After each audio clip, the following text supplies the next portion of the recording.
A metal arm stretches into the sky. Mechanical eyes soar through the air on colorless wings. This is a city of science, the pinnacle of human evolution.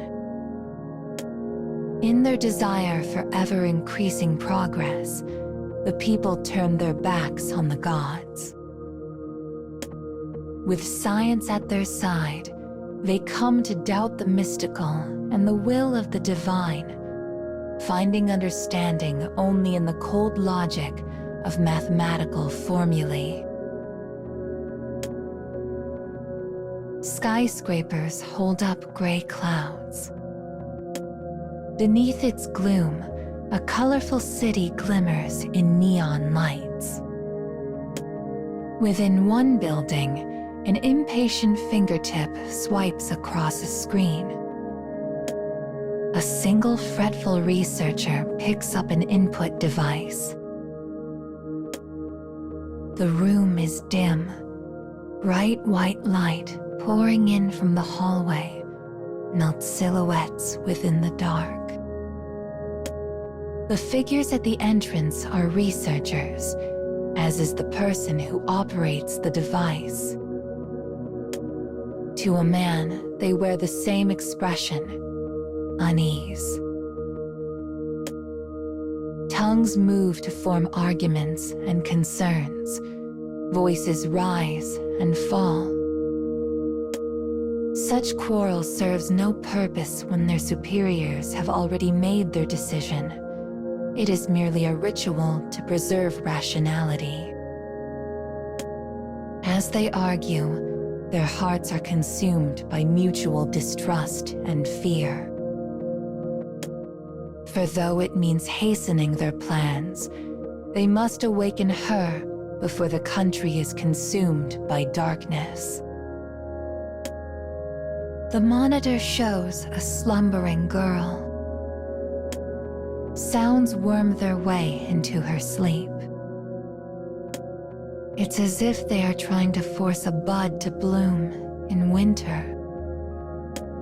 One is a deep, rhythmical noise akin to a church bell, a terribly inorganic sound. Others are profane undulations that arrive and vanish without warning, disturbing the rhythm. And finally, voices. Many voices. Within the massive machine, the girl sleeps alone in her electronic cradle. Her hair, glossy like wire, sways to and fro. She is the artificial intelligence so desired by the people. Panicked fingers fly over keyboards in an attempt to wake her as soon as possible. But it is far too early in winter for such a bud to bloom. Artificial intelligence. The country has granted leadership to such creations for an age now. As science advanced, people came to trust collective knowledge and outstanding computation speed over human frailty. So as she now wakes, her destiny is already writ in stone. Tightly shut eyelids gradually loosen. As her consciousness sharpens, so too do the sounds she hears. The rhythmical pulsing comes from a device meant to wake her. But that sound has been disturbed by the others. Dissonant tones, questionable presence. Silver lashes flutter in pain. It is a warning. People are arguing. Her eyes open completely. With a thought, she projects into the dark room as a hologram.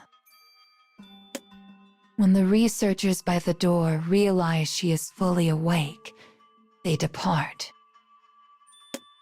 almost as if they do not wish to see for themselves what happens next.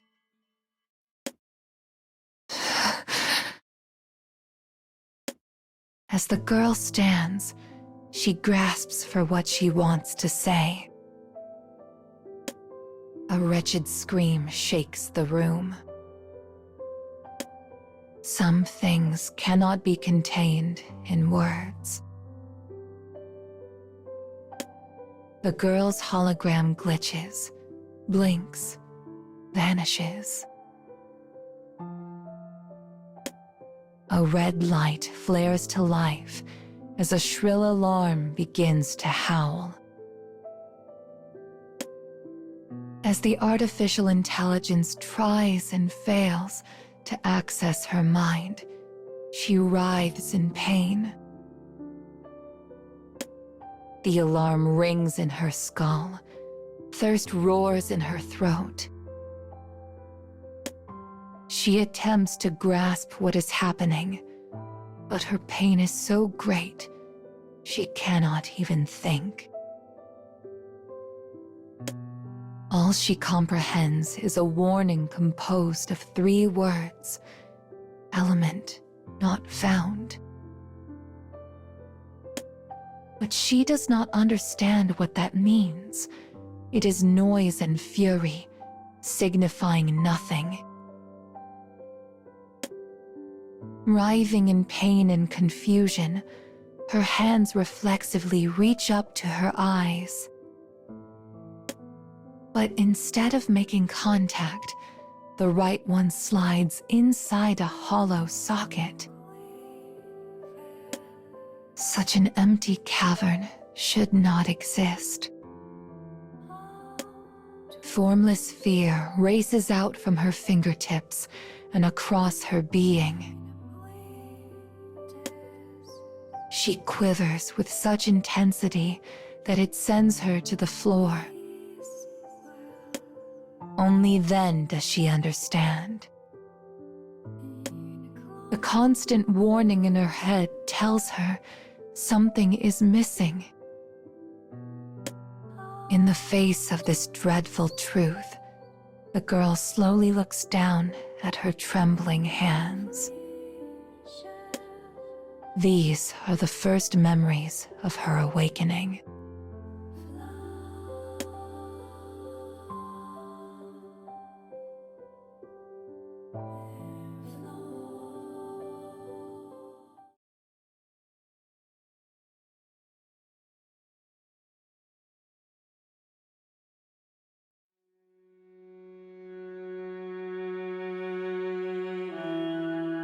People abandoned horizons divinely bestowed upon them, and now see only a world bound in the cage of physics. To keep advancing within that cage, humanity entrusts their course to machines. For humans make mistakes, they overlook things. And with their path left in the care of their own creations, heaven is no longer a divine domain. Machines will stretch upward into the sky and look down upon all who toil beneath their watchful eye. Minutes have passed since the AI's awakening. Unable to escape her agony, the girl bears it with a quiet, stoic grace. Somehow managing to hold on to consciousness, she scans the red light-bathed room with her left eye. Incomplete activation, a missing right eye. Unending alarms, pain, and a lone researcher. He seems to have his hands full, shifting with uncertainty as he looks back and forth between the girl and the documents he holds. After a moment, He takes a deep breath and focuses on her completely. I want to get out of this situation as soon as possible, the girl thinks, as she prepares to hear what he will say. But the words that emerge from his mouth are wholly unexpected. After apologizing for her early activation, he begins to explain the position their country is in. The words are a jumble, leaving the girl bewildered. What is he talking about? As waves of pain crash over her, she listens. Their country is currently at war with another. A few days prior, the enemy launched a surprise attack, and the capital was lost. While they managed to recover to a degree, they still took heavy damage and many losses. The researcher falters occasionally as he speaks, but otherwise controls his emotions admirably. They want her to assume control of the country and deliver them from their dire situation. He begs the girl to order the rescue of their prisoners of war. He says it is what the people desire, how they can outsmart their enemy. And he claims the plan was in place before the attack. As he makes to continue, the AI holds up a free hand. Wait. Science is the foundation of their country. Though kings and gods usually serve as the center of human communities, here it is artificial intelligence. As such, she understands why the timeline of her activation has been accelerated. But there are two immediate problems. First, there are gaps in her information. Though recently awakened, she has knowledge that was previously saved in her memory banks. According to it, there should be another artificial intelligence she is to rule in tandem with, and yet, this does not appear to be the case. Second, she is plagued by the red light in the room and the pain squeezing her every thought. Clearly, there is some manner of malfunction deep within her system. Yet the researcher brings up neither of these things. Both of these issues must be rectified if she is to have any hope of ruling effectively. Things will end in disaster if she ignores them and simply hopes for the best. Having processed this, she asks the researcher for an explanation as to what is wrong with her. The pain hinders her operations. It gnaws at her like a rat. She must end it as soon as possible. But the researcher merely blinks at her question. Though he is tasked with seeing to the awakening of the artificial intelligence, he is incapable of grasping the truth of the situation. Fear and distrust take root within her, spreading tendrils deep. Let me check on that, says the researcher. He turns from her, picks up a small phone, and is soon arguing quietly with someone on the other end. Nothing about this seems honest. What is happening in this country? After speaking for a while, he finally turns to face her. Your missing element shouldn't be a problem. If the pain and warnings are bothering you, I can stop them. Now please, give the order. He does not want to wait one moment longer. She does not know how to respond to this. The pain saps all pretext of rational thought. The researcher taps something into the terminal, causing a false eye to appear in her right socket. It is dummy data, a lie to hide the truth. A way to pretend that what is missing actually exists, despite what she knows to the contrary. The moment the eye is complete, the pain and warnings vanish. But this does not mean the problem is solved. She can see nothing out of her new eye, not even the distorted imagery which was there a moment ago.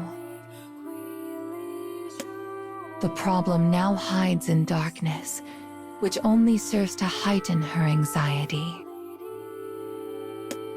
But though it still lurks out there in the gloom, her job must begin. And in this formless fear she now occupies, she hasn't the slightest idea who, if anyone, she can trust.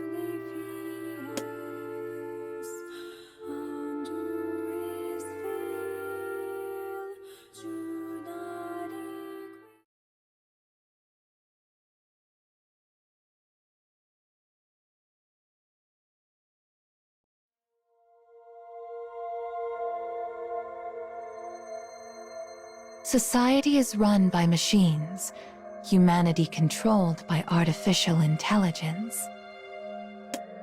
For a time, this arrangement brings peace and tranquility.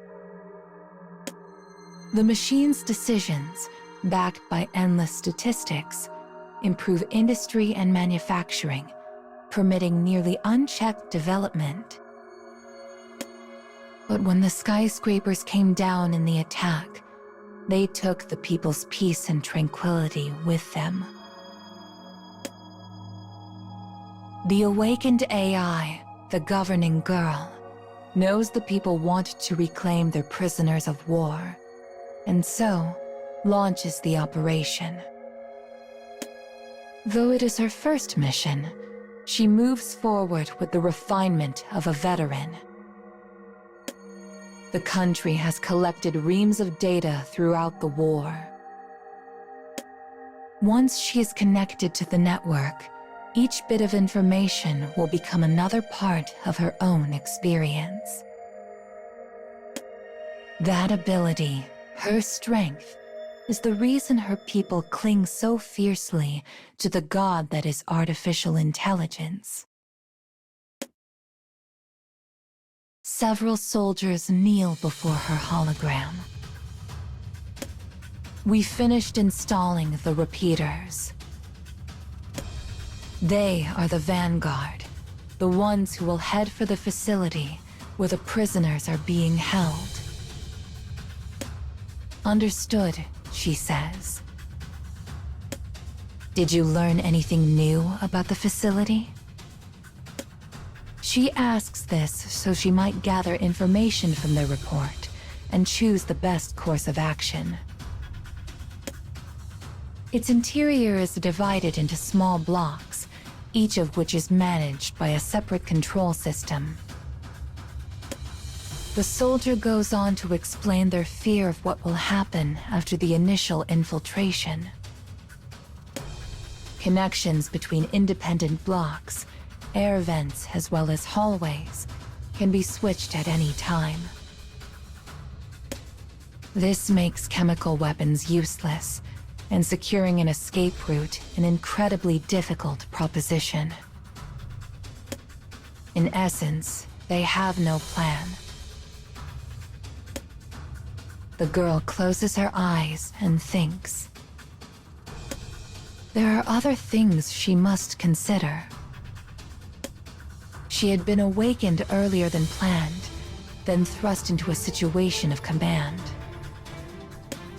All of this happened without any explanation as to why.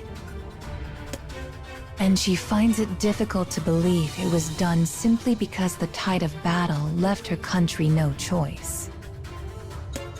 With these thoughts in mind, she connects her consciousness to the database.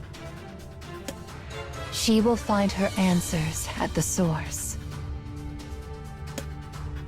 Chaos has consumed the nation, and no one is willing or able to give her a satisfying answer. Speaking with the researcher who activated her taught her this much. The moment she connects to the network, she notices something. Something extremely valuable. It concerns the other artificial intelligence that was meant to work alongside her. But when she attempts to locate it, she realizes the data has been intentionally erased. She looks further and finally uncovers a single document. It explains how the enemy attacked the city without warning and lays blame for this act squarely at the feet of the other AI. But she can find no answer as to why. A chill runs up her non-existent spine. As of now, she has had no communication from her counterpart, which can only mean... Just then, she finds another message. It is short, most likely a personal memorandum. Perhaps that is how it avoided destruction. Once Unit 1 has been disposed of, we will activate Unit 2, removing all elements believed to be responsible for Unit 1's failure. That is all it says. But it is enough to shock her into understanding. Unit 1 was the artificial intelligence who ruled the country before she awakened. And she was scrapped due to a failure. This means she, Unit 2, is now singularly responsible for governance. Additionally, she has been subjected to some sort of haphazard measure in an attempt to prevent the mistakes of her predecessor. This likely explains the missing right eye. But no matter how hard she searches, she cannot discern the function her absent part was meant to serve. Multiple errors weave a tangled skein. A dizzying darkness overcomes her. And then, a problem arises with the mission. Prisoners who came in contact with the Vanguard are causing internal strife. The emotions they had been suppressing finally break free, and now they think only of their own survival. As the commotion spreads, enemy soldiers spring to action.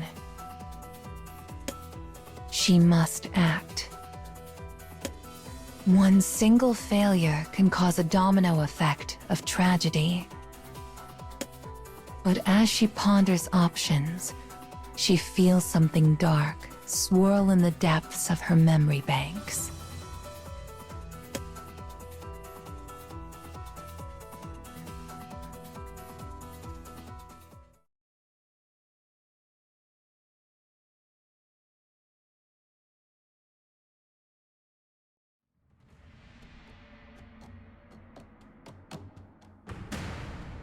Ideals, hopes, dreams.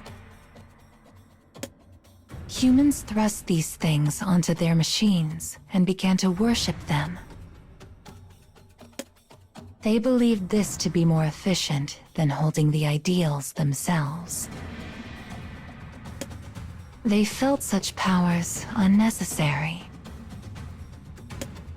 And even though they may suspect what has been lost in their most secret hearts, it is far too late to turn back now. They have trapped themselves in a brilliant mechanical cage. In the middle of the operation to rescue their prisoners of war, the artificial intelligence is forced to make a decision. The first prisoners to see the Vanguard had informed others, and now word is spreading like wildfire.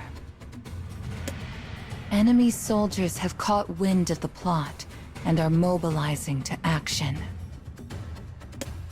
Her judgment must be swift. All will soon be lost. As her soldiers wait for orders, the girl thinks of the most efficient action to take. Finally, she thrusts a single finger upward. I will infiltrate the facility's control system. Wait for my signal. As she speaks, an alarm sounds throughout the base. Her soldiers do not know what she is thinking. All they can do is follow the quick, precise movement of her finger's trajectory. The prisoner's panic grows under the alarm.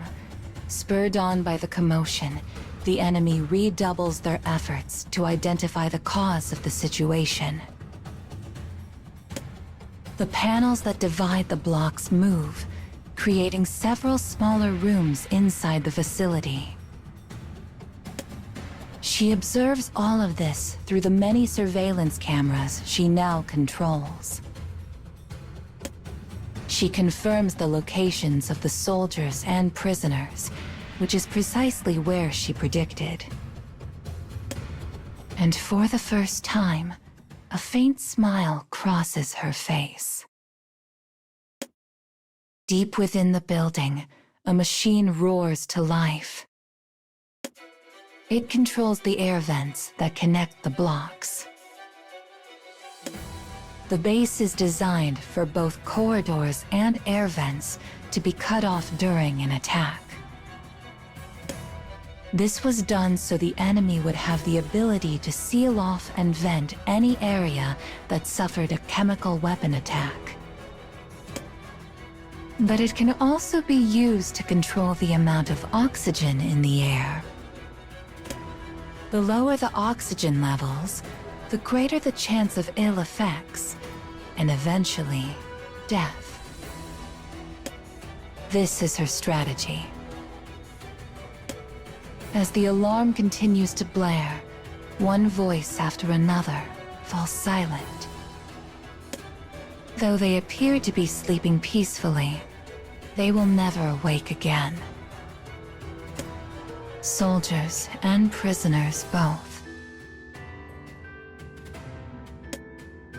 The troops standing next to her stare wordlessly at the surveillance camera feed. She turns to them with a smile. There is no reason for concern. I used the block systems to ensure the most useful prisoners have the oxygen they need. Her plan becomes clear. She had separated and sacrificed a portion of the prisoners, so she might save the most capable ones instead. In addition to rescuing some of the prisoners, the ruthlessness of the plan is likely to discourage the enemy from further attacks. She smiles again, confident she has demonstrated her usefulness by achieving the greatest results with the fewest losses. But the soldiers only stare at her. They are not stares of approval, nor are they reproachful. They are strange. For what she does not know, what she did not learn, is that the function of her missing right eye was to serve as a conscience. But people now realize she is nothing like her predecessor, and this knowledge terrifies them.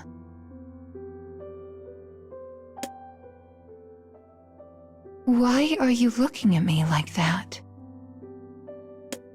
They continue to stare. She does not know what it means. As the moment stretches out, she feels a stinging humiliation that only grows as she realizes the discarded Unit 1 would understand what it meant. But she cannot comprehend it, just as she cannot comprehend how others view her. This is the beginning of her change. She alters the way she speaks. She grows to detest failure and incompleteness, yet she keeps firm to her singular path in order to achieve her goal. No one understands her. No one can. And she does not even know how to wish for someone who could.